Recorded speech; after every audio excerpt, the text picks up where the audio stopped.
অবশেষে প্রকাশিত হলো উচ্চ মাধ্যমিক শিক্ষা সংসদ অর্থাৎ WBCHSE বোর্ডের তরফ থেকে তোমাদের উচ্চ মাধ্যমিক 2026 পরীক্ষার সম্পূর্ণ গাইডলাইন বা নির্দেশিকা। তোমাদের পরীক্ষার সুষ্ঠুভাবে পরিচালনা করার জন্য যে গাইডলাইনের দরকার সেটা কিন্তু একেবারে নোটিফিকেশন জারি করে প্রকাশ করে দিল WBCHSE বোর্ড, যার কিছু কিছু তথ্য তোমাদেরকে কয়েকটা উপস্থাপনার মধ্যে দিয়ে এই চ্যানেলের থ্রু দিয়ে এর আগেই তোমাদেরকে জানিয়েছিলাম, কিন্তু সম্পূর্ণ গাইডলাইন ঠিক আজকের ডেটে নোটিফিকেশন আকারে জারি হলো বা বিজ্ঞপ্তি আকারে প্রকাশ করে দেওয়া হলো। উচ্চ মাধ্যমিক শিক্ষা সংসদের তরফ থেকে যে নোটিফিকেশনটা জারি হয়েছে সেটা কাদের জন্য, সেটা হচ্ছে সেমিস্টার 4 যারা দেবে তাদের, সেমিস্টার 3 যারা সাপ্লিমেন্টারি দেবে তাদের জন্য, এবং ওল্ড সিলেবাসে যারা উচ্চ মাধ্যমিক দেবে প্রত্যেকের জন্যই কিন্তু এই নির্দেশিকা জারি হয়েছে। আর এই যে গাইডলাইনটার কথা বলছি, গাইডলাইনটা 27 পাতা সম্বলিত একটা গাইডলাইন।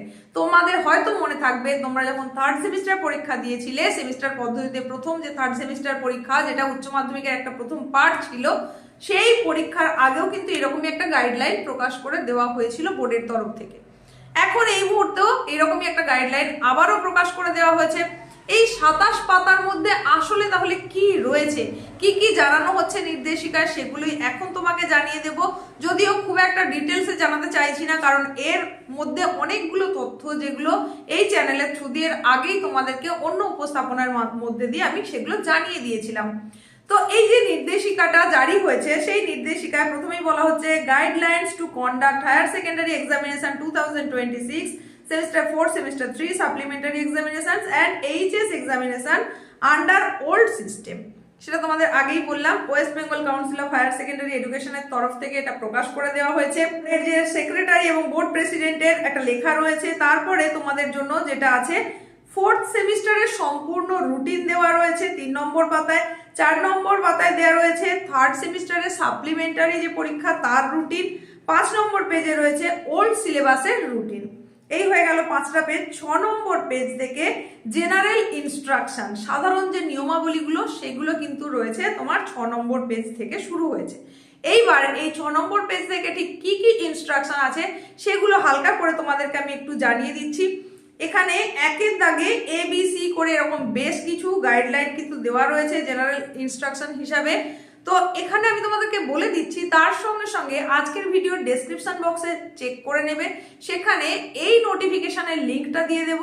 তোমরা চাইলে সম্পূর্ণ গাইডলাইন যেটা 27 পাতা সম্বলিত প্রকাশ করেছে উচ্চ মাধ্যমিক শিক্ষা সংসদ, সেটাও কিন্তু তোমরা দেখে নিতে পারবে ওই লিঙ্কে ক্লিক করলে। তো প্রথমেই যেটা রয়েছে সেটা জাস্ট আমি একটুখানি ছোট করে জিনিসটাই বলে দিচ্ছি। সেটা হচ্ছে তোমাদের অ্যাডমিট কার্ড সম্পর্কে। পরীক্ষার হলে এন্ট্রি নিতে গেলে তোমাদেরকে অতি অবশ্যই অ্যাডমিট কার্ডটা সঙ্গে রাখতে হবে। সেমিস্টার 4 এবং সেমিস্টার 3 সাপ্লিমেন্টারি দুজনদেরই কিন্তু নতুন করে আবারও অ্যাডমিট দেওয়া হবে, এবং এই অ্যাডমিট তোমাদেরকে দেওয়া হবে অনলাইন মোডে। সেটা স্কুল কর্তৃপক্ষ ডাউনলোড করে নেবে, লিঙ্কটা সংসদের তরফ থেকে দেওয়া হবে। এবং এই যে লিঙ্কটার কথা বলছি, সেই লিঙ্কটা পেতে গেলে স্কুলকে ইউজার আইডি পাসওয়ার্ড ব্যবহার করতে হবে। তার মধ্যে দিয়ে সমস্ত স্টুডেন্টের অ্যাডমিট কার্ডটা ডাউনলোড করে নিয়ে HOI সেখানে সিগনেচার এবং স্ট্যাম্প সহকারে তোমাদেরকে বিতরণ করে দেবে অনলাইন মোডে। এই সম্পর্কে তথ্য কিন্তু আগেই তোমাদেরকে দিয়েছিলাম।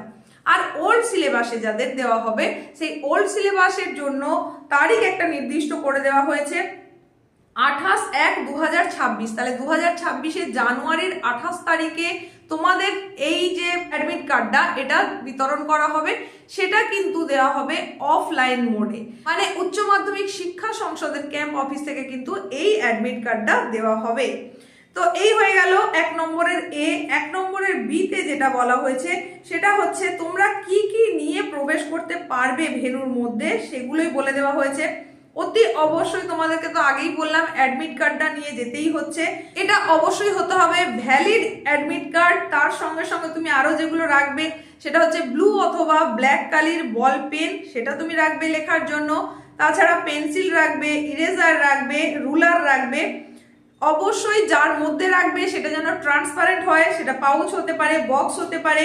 জলের বোতল রাখবে সেটাও ট্রান্সপারেন্ট হতে হবে। ক্লিপ বোর্ড অর্থাৎ যেটাকে তোমরা বোর্ড বলো, পিচবোর্ড বা যেটাকে বলো, সেই বোর্ডটাও কিন্তু হতে হবে ট্রান্সপারেন্ট। এছাড়া আর কিন্তু কোনো রকম কোনো জিনিস তোমার জন্য অ্যালাউ করা হবে না। আর এই সম্পর্কিত তথ্য কিন্তু এর আগে আমি তোমাদেরকে বলে দিয়েছিলাম। তোমাদেরকে এটাও জানিয়েছিলাম ট্রান্সপারেন্ট বোর্ড, বক্স, পাউচ সেগুলো কিরকম দেখতে হবে সেটারও নমুনা কিন্তু দিয়েছিলাম। আশা করছি তোমরা দেখে থাকবে সেই উপস্থাপনা। যদি না দেখে থাকো তার জন্য তোমাদেরকে এখন আরেকবার স্যাম্পল হিসাবে ওই জিনিসগুলো দেখিয়ে দিচ্ছি। এই যে দেখতে পাচ্ছ এটা হচ্ছে ট্রান্সপারেন্ট ক্লিপ বোর্ড। তোমরা এরকম একটা বোর্ড রাখবে। তারই সঙ্গে সঙ্গে তোমাদেরকে বলেছি বক্সের কথা বা পাউচের কথা, সেটাও হচ্ছে এইরকম একটা ট্রান্সপারেন্ট বক্স বা পাউচ এই ধরনেরই, যেটা মানে উভয় দিকটা দেখতে পাওয়া যাবে, এরকম একটা রাখতে পারো। তার সঙ্গে ব্লু কালির যে পেনের কথা বলেছি বা ব্ল্যাক কালির পেনের কথা, সেটা এই ধরনের পেন তোমরা রাখতে পারো। তবে পেনের কালার সম্পর্কে কিছু বলা হয়নি ইনস্ট্রাকশনে, যে কোনো রকম তোমরা রাখতে পারো। আমার পরামর্শ থাকবে এই ধরনের পেন কিন্তু এখন অ্যাভেলেবেল, তো তোমরা চাইলে এরকম পেন রাখতে পারো। ব্লু কালিরও নিতে পারো এরকম, ব্ল্যাকেরটাও এরকম নিতে পারো। তাছাড়া জলের বোতলের ক্ষেত্রে যেটা বলা হয়েছে সেক্ষেত্রে তোমরা এই ধরনের বোতল ব্যবহার করবে। যদি এই রকম বোতল নাও হয় তাহলে যে কোনো কোল্ড ড্রিঙ্কস এর সাদা রঙের যে বোতলগুলো হয় সেই বোতল অতি অবশ্যই সঙ্গে রাখবে। ব্যাস, এই ইনস্ট্রাকশনটা ছিল তোমাদের একের বি দাগে। এরপরে একের সি দাগে যেটা বলা রয়েছে সেটা হচ্ছে তোমরা কোনো রকম ইলেকট্রনিক্স গ্যাজেট ইউজ করতে পারবে না। কোনো রকম ডিজিটাল ঘড়ি একেবারেই ব্যবহার করতে পারবে না। সেখানে স্মার্ট ওয়াচ যেটা সেটা তো নয়, তাছাড়া যেগুলো তোমার ব্লুটুথ হেডফোন বা ইয়ারফোন যেগুলো সেগুলো নয়, কোনো রকম ক্যালকুলেটর নয়, এসব কিছুই তুমি ব্যবহার করতে পারবে না। শুধুমাত্র অ্যানালগ যে ঘড়িগুলো হয়ে থাকে সেগুলো তোমাকে অ্যালাউ করা হবে। সেই ঘড়িটা আসলে কি, যেগুলো কাঁটাওয়ালা ঘড়ি, মানে এই যে যেরকম আমি পরে রয়েছে এখন, এই ধরনের ঘড়ি তুমি ব্যবহার করতে পারো। এর বাইরে গিয়ে কিন্তু তোমাকে অন্য কিছু আর ব্যবহার করতে দেওয়া হবে না বা অ্যালাউ করা হবে না। এই হয়ে গেল সি পোর্শন। তারপরে রয়েছে ডি। ডিতে যেটা বলা হচ্ছে সেটা হচ্ছে ওল্ড সিলেবাসে তোমরা যারা পরীক্ষা দেবে তাদের কিছু কিছু ক্ষেত্রে ক্যালকুলেটরের জন্য মানে তাদেরকে পারমিশন দেওয়া হবে। তাদের কিছু কিছু বিষয় রয়েছে সেক্ষেত্রে তারা ক্যালকুলেটরটা ব্যবহার করতে পারবে, বাকিরা কিন্তু কোনোভাবেই ব্যবহার করতে পারবে না। কোন কোন ক্ষেত্রে তারা এই ক্যালকুলেটর ব্যবহার করতে পারবে সেটার জন্য বলা হয়েছে এখানে, সেটা হচ্ছে কি না ত্রিকোণমেট্রিক, এক্সপোনেনশিয়াল অ্যান্ড লগারিদমিক ফাংশন, এইগুলোর ক্ষেত্রেই কিন্তু ব্যবহার করতে পারবে পুরনো সিলেবাসের পরীক্ষার্থীরা। বাকি কেউ কিন্তু ক্যালকুলেটর ব্যবহার করতে পারবে না। তাহলে এই হয়ে গেল ডি যেটা, সেটা তোমাদের বলে দিলাম। ইতে চলে যাচ্ছি। ইতে জেনারেল ইনস্ট্রাকশন হিসেবে যেটা রয়েছে সেটা হচ্ছে তোমাদের যে অ্যাডমিট কার্ড, সেই অ্যাডমিট কার্ডটায় যেন তোমার যে সাবজেক্টগুলো রয়েছে সেই সাবজেক্টগুলোর যেন উল্লেখ থাকে। উল্লেখ যদি না থাকে তাহলে অ্যাডমিট কার্ড পাওয়ার সঙ্গে সঙ্গে অতি অবশ্যই তোমাকে তোমার স্কুলের সঙ্গে যোগাযোগ করতে হবে। সেই অনুযায়ী কিন্তু তোমাকে বলে দিতে হবে এবং তোমার ওই অ্যাডমিট কার্ডটা প্রয়োজনে কারেকশন করিয়ে নিতে হবে। তো অ্যাডমিট কার্ডে তোমার যদি উল্লেখ না থাকে তোমার সাবজেক্টটার, তাহলে কিন্তু সাধারণত তোমাকে অ্যালাউ করার কথা নয়। তবে পুরো ব্যাপারটার গুরুত্ব বুঝে এবং কতটা তার সত্যতা রয়েছে সেটা বুঝে সেখানে ইনচার্জ, সেন্টার সেক্রেটারি এবং ভেন্যু সুপারভাইজার নিজেদের মধ্যে ডিসকাস করে আলোচনা করে তোমাকে অ্যালাউ করলেও করতে পারেন, এই কথা বলা হয়েছে।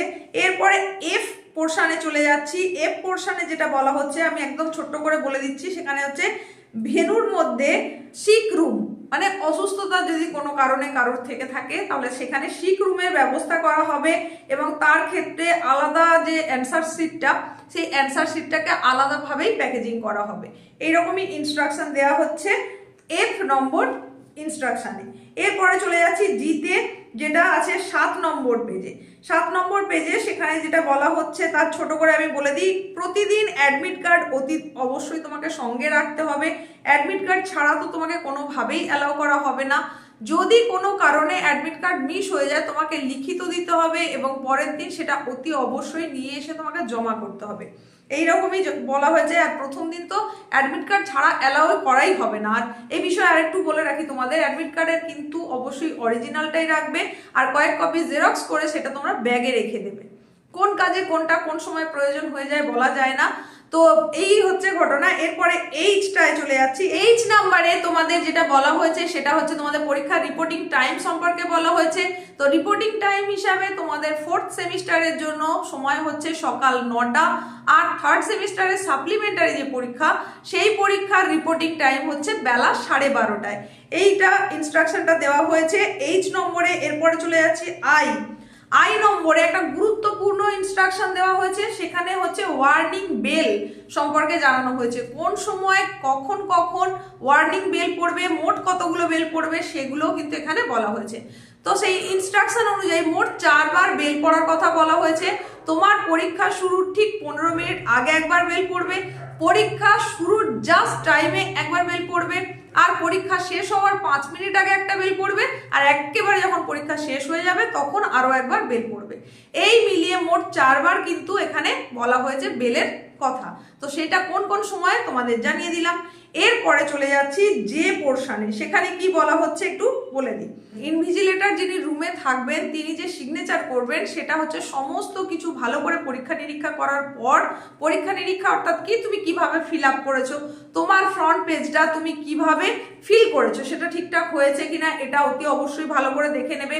সেটা 3rd সেমিস্টার সাপ্লিমেন্টারির ক্ষেত্রে এটা বেশি ভুল হয়ে যাওয়ার সম্ভাবনা, যদিও একটা পূর্ব অভিজ্ঞতা হয়েই রয়েছে, তবুও ওএমআর ফিল আপের ক্ষেত্রে গতবারে যেমন দেখা গেছিল অনেকের ক্ষেত্রে কিন্তু এই ভুলটা হয়েছে।